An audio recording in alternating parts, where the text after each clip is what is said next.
Ассалаумағалейкум достар, бүгін біз сіздермен 2024 жылғы 520i G60 кузовындағы BMW-ні талқылайтын боламыз.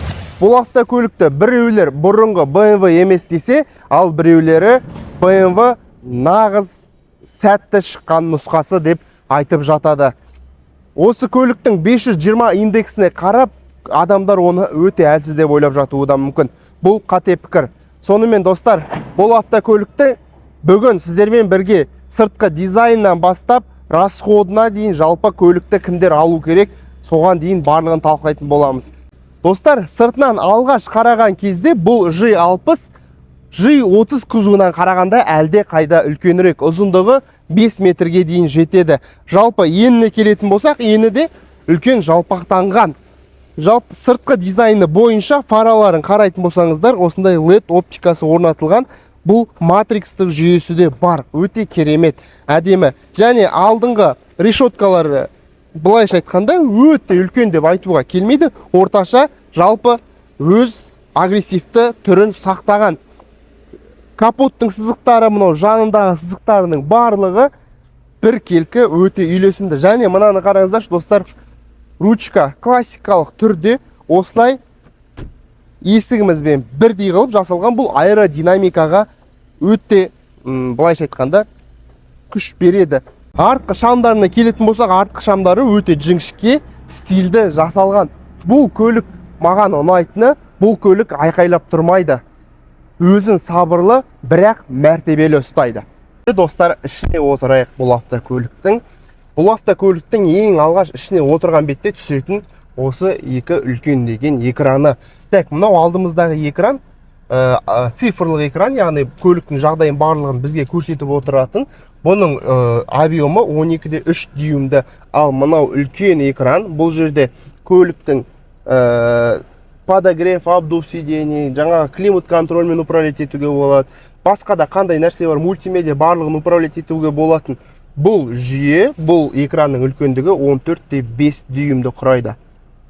Бұнда iDrive 8.5 бағдарламасы орнатылған.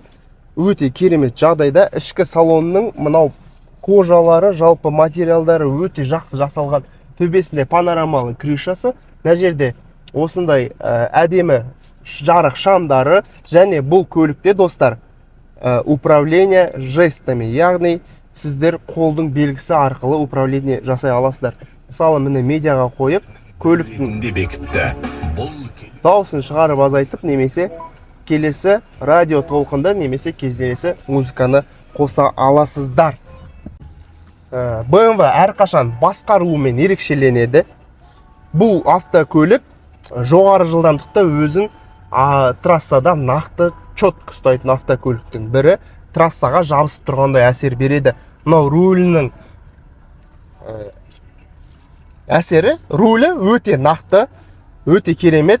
Шу оқшаулауы да жалпы айтарлықтай жақсарған. 100-120 км/сағат жылдамдықта ештеңе естілмейді, ештеңе байқалып білінбейді. Бұл автокөлік өте керемет, динамикасы да жоғары. 2 литрлі бензин қозғалтқыш болғанымен 100-ге дейінгі уақыты 7,5 секундты құрайды. Бұл адамдарға жеткілікті. Қаланың ішінде де, сыртында да. Соған қарамастан, бұл қаланың ішіндегі отын шығыны 8-10 литрді құрайды, ал трассаға шыққан кезде 5-6 литрға дейін түседі. Былайша айтқанда экономды, бірақ саған керекті эмоцияны бере алатын автокөліктің бірі. Бұл автокөлік бізге оңтүстік Кореядан келіп жетті. Пробегі бар болғаны 21.741 километр. Өте керемет жағдайда. Былайша айтқанда новый автокөлік деп айтсақ болады. Бұл автокөліктің артқы салонына келетін болсақ, артқы салонындағы жолаушыларға да орын өте кең. Бұрынғы 5-ші сериялы BMW-лардікі секілді емес, арты кең.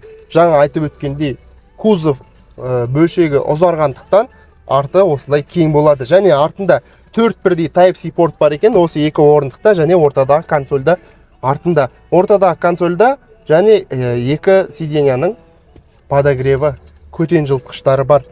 Жалпы енді көлікке келетін болсақ, көлік Алматыға дейінгі бағасы 19,300,000 теңгеге келіп жетті. Яғни Кореядағы бағасы доставка біздің услуганы қосқанда бар болғаны 19 миллион 300 мың теңге.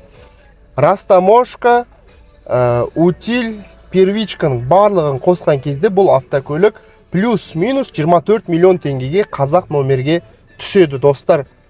Осындай автокөлікті 24 миллион теңгеге Қазақстаннан таба аласыздар ма? Айтыңыздаршы. Қазақстандағы нарықтан қарағанда 4-5 миллион теңгеге дейін үнем жасады. Атырау қаласынан тапсырыспен келіп жеткен автокөлік. Бұл автокөлік туралы болды деп ойлаймын. Мына жерде тек осы BMW-ларда бір ұнамайтыны осы ортадағы, қалай айтсам екен, мынау ортадағы кардан жүретін жердің осындай ортасының биік болуы арттағы адамдарға былай өтуге аяққа бөгет жасайды.